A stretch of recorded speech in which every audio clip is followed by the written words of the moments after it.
A lot of people say I don't like Irish movies or Irish movies are bad. I've personally always disagreed with this. I think there's a lot of good Irish films out there to be seen. So I decided I'd start a review series in which I focus solely on films that have been produced or are starring Irish people. The first film I want to review in the series is one that was shown to me in Irish class in school. It was written by Brian Lynch and directed by Jennifer Keegan. It's a short film that was made os Gaeilge, or in the Irish language. It's called Cáca Milis. It stars Brendan Gleeson and Catherine Bradley. This won't be the first of Brendan Gleeson's movies to be reviewed in this series because he's made a fucking awful lot of movies, but I'm going to try and have a little challenge for myself that I'll never review 2 Brendan Gleeson movies in a row. There's also another film I want to do that's in Irish that I'd like to review. My Irish is really bad and I can't really speak it, so I'm showing these movies as a way to demonstrate that these films have broad appeal even if you're not familiar with the area or the language. So Cáca Milis, it's a very well shot, acted and executed film. The opening sequence makes it clear that it's going to have ominous undertones. The shot composition and score from the beginning set up this very creepy, unnerving aesthetic. The train station is filmed kind of like a horror movie, so you know the film isn't going to be a light-hearted one. The story begins with a woman, Catherine, saying goodbye to her elderly mother.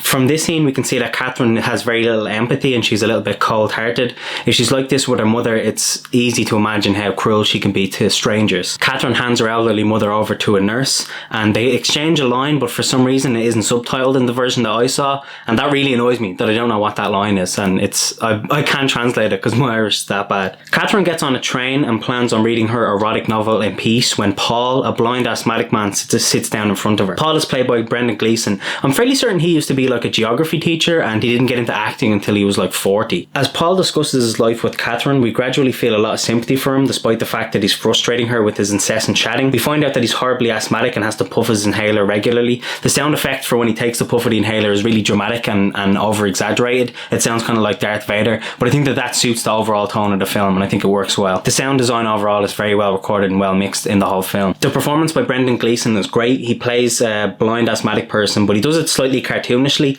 but I think it does suit the film because the film is a little bit exaggerated and over the top, so it makes sense that he played the character that way. His performance is at first quite obnoxious and irritating, but as you get to know him, a layer of helplessness and need is revealed and the film makes you feel bad about getting annoyed with him initially. Unfortunately, Catherine doesn't feel the same empathy the audience is supposed to feel towards Paul. She instead gets increasingly more angry with Paul as he keeps talking to her despite the fact that she just wants to read her book. She makes it abundantly clear that she would like to read her book in silence, but Paul doesn't get the hint and continuously tries to spark up conversation with her.